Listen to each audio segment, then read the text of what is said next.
Hello, and thank you so much for being with us today, Mr. Andrew Kania. Can you tell us a little bit about yourself? Hello, Vonacom. Thank you very much for having me.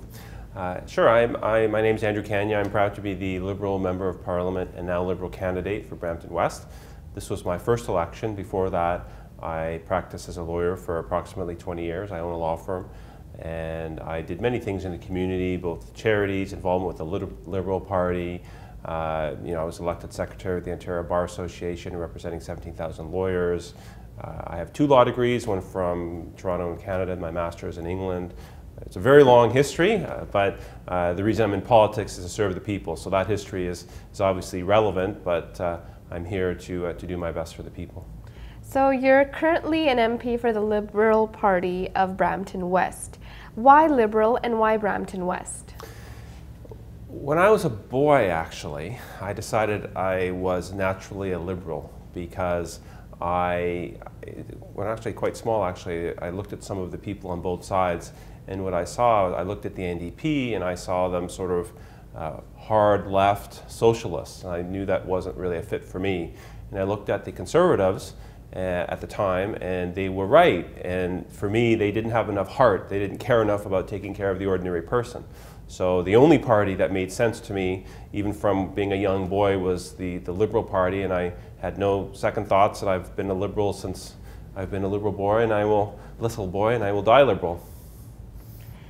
What are the achievements you have made thus far for your constituency and Canadian people in general? As a Member of Parliament, all of the background history in terms of being a lawyer before politics, I helped for years, and I did many charitable causes, and I worked for free on different files, and I did all of that. But what's, I think, most relevant now is what I've done over the last 2.5 years as a Member of Parliament. And I have the largest riding population-wise in Canada, so it's been very busy. And I've worked very hard. I've worked harder, I will be honest, harder as a Member of Parliament than I had to as a lawyer. It's around the clock, and it's traveling back and forth and traveling around Canada. In Brampton itself, I have literally met with and assisted thousands of people. In Ottawa, I've actually been the only first-term Member of Parliament to chair a parliamentary committee. So I chaired the Scrutiny of Regulations Committee, one of, I think it's 4 or 5 Liberals that chair committees because we're in opposition. I've been on the Public Safety National Security Committee, a very important committee supervising the RCMP, CSIS, Border Services, organizations like that. And I've also been on a committee called the Liaison Committee, which is a committee which supervises all parliamentary committees. So I've been very busy in Ottawa, very busy here in Brampton, working hard for the people. I'm happy to speak as well. I mean, there are issues that affect all Canadians, and I realize we're also on specifically Tamil radio and television, so I'm also happy to discuss some of those issues specifically if you wish as well, because I think all of that applies in terms of the viewers that you have. Now, if you are re-elected, what do you plan to do for the next term? Well, the first thing is, in Brampton West, in the last election, I won by 221 votes. So the first thing I will say to everybody listening is, every vote counts. And if I had not won, we would have had another right-wing Conservative, because I beat the Conservative by 221 votes, we would have had another right-wing Conservative sitting in Parliament doing whatever the Harper regime wanted. And now, if you look at the polls, I hope they change, but if you look at the polls, Mr. Harper is getting close to, depending on the poll, getting close to a majority government. So the first thing I'll say to you is, I want to stop him from getting that majority government by keeping my riding Liberal, because the priorities of the Harper regime are not, I believe, middle class, ordinary Canadian priorities. He wants to spend $13 billion on American super prisons at a time when prison rates are steadily declining over a number of years. He wants to turn us into California and the American Republicans. He wants to spend $30 billion or more, we don't know the exact figures, on these stealth bombers. Not defensive planes, bombers with 1 engine only, not 2 engines, and a sole source contract, which means he didn't even go to get the best price, he just went to the first car dealership he could find and say, I'll take that car. So it's not responsible, we need to save money on that. And the third thing is $6 billion in corporate tax cuts to the richest corporations in Canada. That's what he wants to do per year, at a time when Canada actually has one of the lowest corporate tax rates in the Western world and lower than the United States. Nobody's going to pick Canada to invest in because he's going to give this further tax cut. It's just more money that he actually has to borrow because we have a deficit, right? So it's not a tax cut from surplus like we did when the Liberal Party was in government. He's borrowing another $6 billion to put on our children's backs to give this corporate tax cuts to rich corporations when it's not necessary because we already have the lowest tax rate. So as a Liberal Party, if we get into power and Michael Ignatieff becomes Prime Minister, we cancel those three things. And if you look at our platform online at our website, www.liberal.ca, you will see we have family PAC and family initiatives to help ordinary persons, education. Many students would love this because they would get $1,000 or $1,500 depending on income levels per year, grants right off the top for university. We have family care so that if you have a sick family member who you have to take care of, you can take up to 6 months off and be paid under the EI system. We have, help put money into the healthcare accord.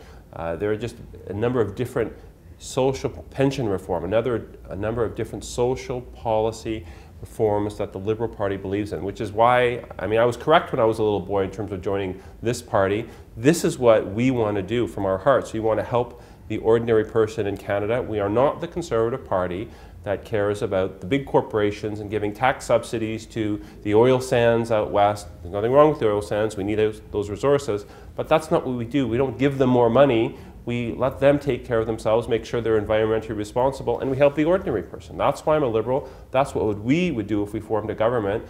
But I will say, to form a government, if we can, that's wonderful. Canada would be revitalized.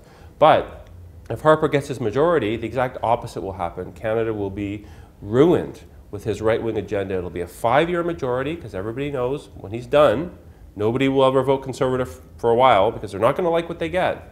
It'll be 5 years, just like Brian Mulroney, of Stephen Harper and the Harper regime ruining Canada.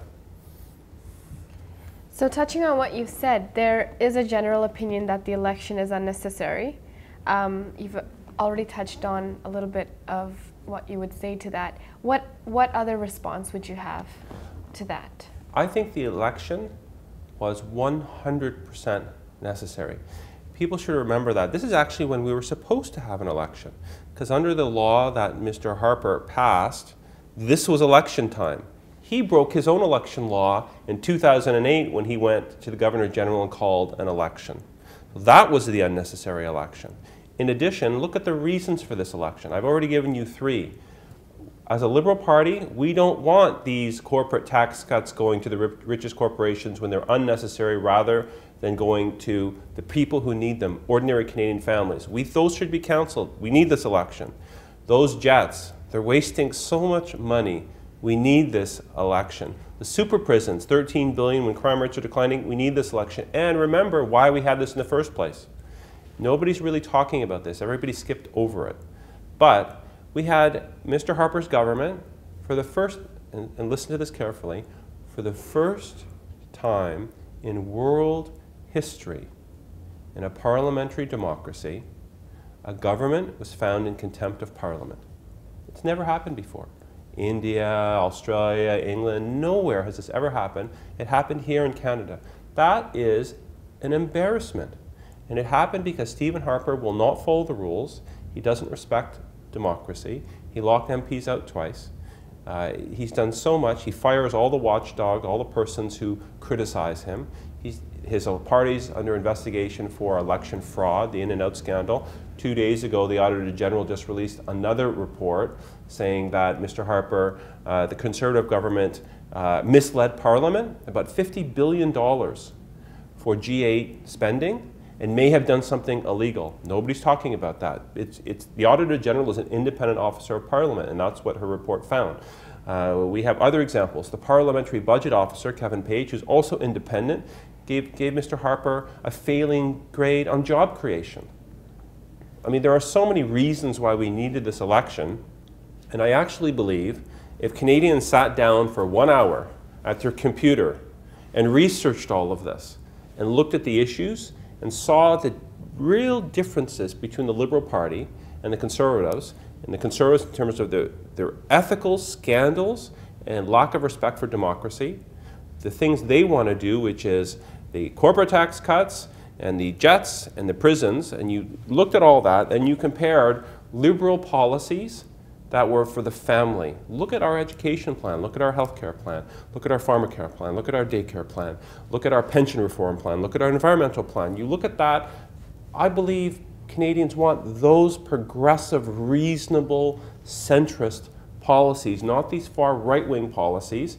And if they sat down and considered this, I believe they would vote Liberal. And I also believe they would vote Liberal as opposed to NDP or Green, and this is very important, because it's splitting the vote. In my riding, I won by 221 last time, as I mentioned, but there were almost 7,000 NDP votes and almost 3,000 Green votes. I need some of those votes to stop Stephen Harper from getting a majority government. Otherwise, if my riding goes Conservative and he gets this 5-year majority, he will do whatever he wants as a dictator in Canada for 5 years, and I promise you, when he's done, Canadians won't like it. So thank you so much, Mr. Kania, for being here with us. What are your final words to our audience as well as the Brampton West community? Thank you. Those of you who look online or have read in the newspapers and you examine my record, you will see in Ottawa that I've been a champion of the community for middle-class families, on human rights issues, and I have never been afraid, as I would say, as a 20-year trial lawyer, I've never been afraid to stand up when it counts to represent the community and whatever the issues are. Now, this is a very, very important election. Consider the issues. If you consider the right-wing policies of the Conservatives, the corporate tax cuts, which are totally unnecessary, to the richest corporations, when we have, as I mentioned, the lowest corporate tax rates in the Western world, one of the lowest, and lower than the United States. The super mega prisons, the jets, the G8 waste, they've wasted and they want to waste, which is the real key, they want to waste so much of your money rather than reinvesting it, as the Liberal Party wants to do, in programs that will help the ordinary family. Education, healthcare, pharmacare, pensions. Look at these policies that will actually help you and your families. And if you examine them, I believe, and I hope that you will, vote Liberal in this election, and in particular for the riding of Brampton West. If you do not believe that Stephen Harper deserves, and I don't, a majority government, in fact, I find that as I will say this very sincerely, I find that a very scary proposition. As a Canadian first, I will not like, and I'm concerned about what he will do with 5 years of dictatorial rule. So in the riding of Brampton West, where I only won by 221 votes, please come out and vote. And if you have voted for another party before, NDP or Green, I respect that. But those 221 votes, that was way too close. We need to stop this majority government, and I ask you to help me to go back to Ottawa to be your champion, to fight for the values that you believe in, and to stop Mr. Harper from having that dictatorial power for 5 years. Thank you.